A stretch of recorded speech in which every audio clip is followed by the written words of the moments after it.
तो टोंक सीट को लेकर के यहाँ पर तस्वीर दिखाई और जो बीजेपी के प्रत्याशी हैं सुखबीर सिंह जौनापुरिया जीत को लेकर के आश्वस्त नजर आ रहे हैं। लेकिन वापस से जरा टैली का रुख कर लेते हैं। बीजेपी 10 सीटों पर बढ़त बनाए हुए है, आप देख रहे हैं। आप कुल मिलाकर के 25 सीटें हैं, जिसमें से 10 सीटों पर और देखिए इस बीच बड़ी जानकारी भी मिल रही है। रुझानों में एनडीए को बढ़त मिलती हुई दिखाई दे रही है और आप जो टैली देख रहे हैं जिसमें देश भर के जो सीटें हैं उसके बारे में दिखाया जा रहा है। तो वोटों की गिनती जैसे ही शुरू हुई उसके बाद से ही जो पोस्टल बैलेट की गिनती क्योंकि सबसे पहले होती है, शुरुआत में जब काउंटिंग शुरू हुई है तो रुझानों के अंदर एनडीए को बढ़त मिलती हुई नजर आ रही है। राजस्थान में बीजेपी को 10 सीटें पर बढ़त मिल रही है, जबकि एक सीट पर इंडिया अलायंस को बढ़त मिलती हुई दिखाई दे रही है। सुशांत पारेख हमारे सहयोगी हमारे साथ जुड़ चुके हैं। सुशांत, राजस्थान में 10-1 का ये आंकड़ा फिलहाल रुझानों के अंदर नजर आ रहा है। देखिए शुभेंदु, अगर राजस्थान की 25 सीटों की बात करें तो मुकाबला 10 सीटों पर ही है।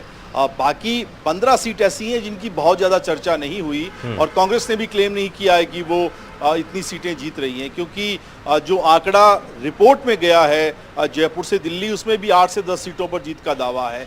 लेकिन राजस्थान में ये चुनाव बेहद महत्वपूर्ण इस लिहाज से भी है क्योंकि इस बार एग्जिट पोल में, किसी भी एग्जिट पोल में भाजपा को 25 सीटें नहीं मिल रही हैं और कांग्रेस पिछले 2 चुनाव की बात करें तो पहली बार थोड़ा सा खुश होने की स्थिति में है क्योंकि उनका खाता खुलेगा। खाते की संख्या कितनी होगी, क्या 5 से ज़्यादा जाएगा या जो दावा कर रहे हैं डबल डिजिट का वो साकार होगा, बस यही पूरा गणित जो है वो राजस्थान की सीटों का है। लेकिन उससे भी ज़्यादा पार्टियों से बड़ी बात करें तो 4 केंद्रीय मंत्रियों की साख जो है वो दांव पर है, 7 विधायक जो है वो चुनावी मैदान में हैं और 2 पूर्व मुख्यमंत्रियों के पुत्र भी चुनावी मैदान में हैं।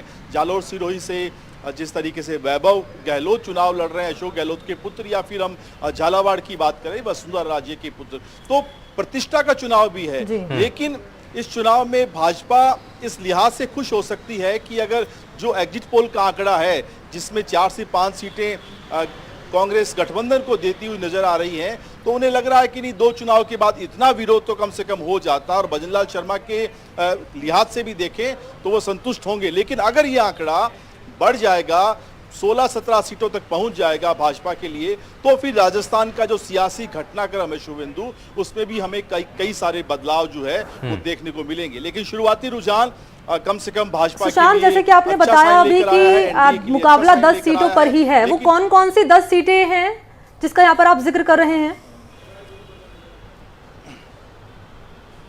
देखिए 10 सीटों की बात करें तो झुंझुनू की एक सीट है, ब्रजेंद्र ओला कांग्रेस के वहां पर मंत्री भी रह चुके हैं, वर्तमान में विधायक भी हैं, शुभकरण चौधरी उनके सामने हैं और इस सीट को कांग्रेस ये मान रही है कि उनकी पहली सीट है जिसमें वो जीत दर्ज कर सकते हैं। इसके अलावा चूरू एक ऐसी सीट जिसकी शायद सबसे ज्यादा चर्चा हुई, देवेंद्र झाझड़िया वर्सेज राहुल कसवां, और मुकाबला माना गया राजेंद्र राठौड़ वर्सेज राहुल कसवां। राहुल कसवां 2 बार सांसद रहे भाजपा से, इस बार टिकट कट गया तो फिर वो कांग्रेस में आए और उन्होंने कहा कि राजेंद्र राठौड़ ने मेरा टिकट कटवा दिया। इस सीट पर सबसे ज्यादा चर्चा है।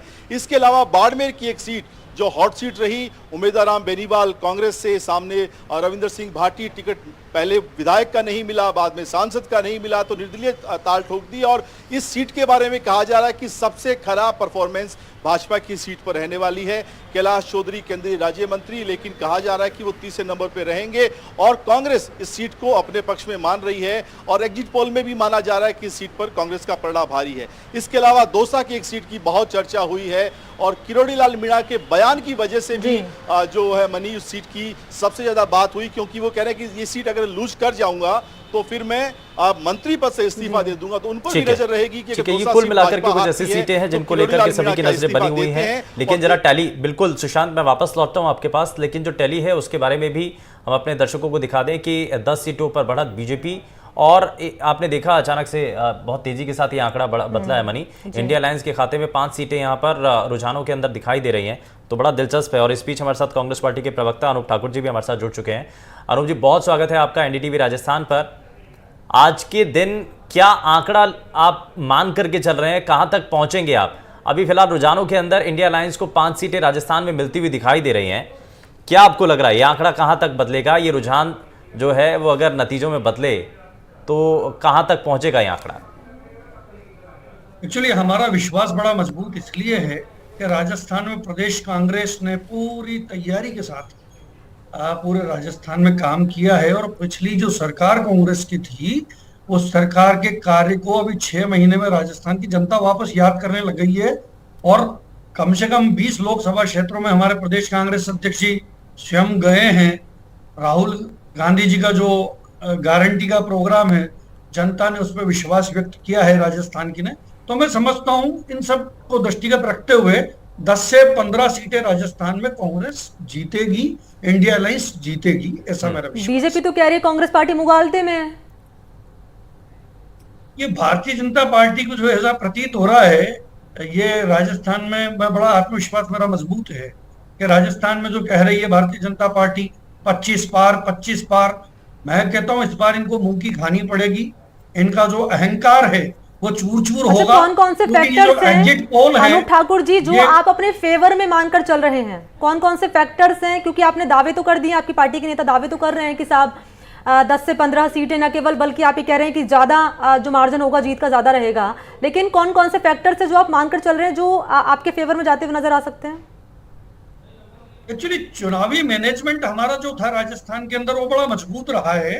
वॉर रूम के माध्यम से हमने पूरी राजस्थान में मॉनिटरिंग की, और राजस्थान के अंदर आप ये देखिएगा कि 6 महीने पहले जब कांग्रेस की सरकार थी उसकी जो कार्य योजनाएं थी, उसकी जो गारंटी थी, उसी गारंटी की गारंटी भारतीय जनता पार्टी के सम्माननीय प्रधानमंत्री नरेंद्र मोदी जी ने राजस्थान में आकर दी थी। देखिएगा चिरंजीवी योजना को उन्होंने कहा था कि हम और बेहतर करने का प्रयास करेंगे। जो ये योजना चल रही है, चाहे अन्नपूर्णा पैकेट, फूड पैकेट योजना हो, आपकी चिरंजीवी योजना हो, लेकिन 6 महीने में राजस्थान की जनता त्राही त्राही करने लग गई है। पीने का पानी, बिजली, चिकित्सा के क्षेत्र में आप रोज राजस्थान के अखबार खोल के देखिएगा तो राजस्थान के अंदर, राजस्थान के सारे अस्पतालों में चिकित्सा व्यवस्था गौण हो गई है।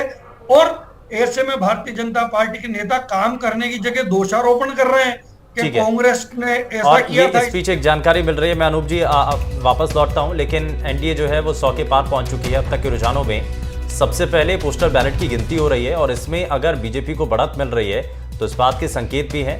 राजस्थान में बीजेपी जो है वो 10 सीटों पर बढ़त बनाए हुए है, 5 सीटों पर इंडिया अलायंस की बढ़त है, और इसमें से 5 सीटों में से एक सीट वो भी है नागौर की सीट जिसमें आरएलपी के जो कैंडिडेट हैं हनुमान बेनीवाल वो भी बढ़त बनाए हुए हैं अपनी सीट पर। लेकिन पूरे देश भर का जो आंकड़ा है वो भी सामने है, जहां पर देश भर के आंकड़े के अंदर 100 सीटों पर बढ़त बना करके रुझानों के अंदर जो एनडीए है वो नजर आ रहा है।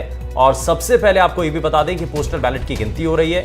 राजस्थान में भी बीजेपी 10 सीटों पर इस वक्त बढ़त बनाए हुए है। हमारे साथ हमारे सहयोगी सुशांत भी लगातार मौजूद है। मैं अनूप जी वापस लौटता हूं और साथ ही हमारे साथ हर्षा कुमारी जी हमारे साथ जुड़ चुके हैं। हर्षा जी, ये जो आंकड़ा है इसमें से 5 सीटें इंडिया अलायंस के खाते में रुझानों के अनुसार जो है वो दिखाई दे रही हैं। इसमें से एक सीट नागौर की भी है।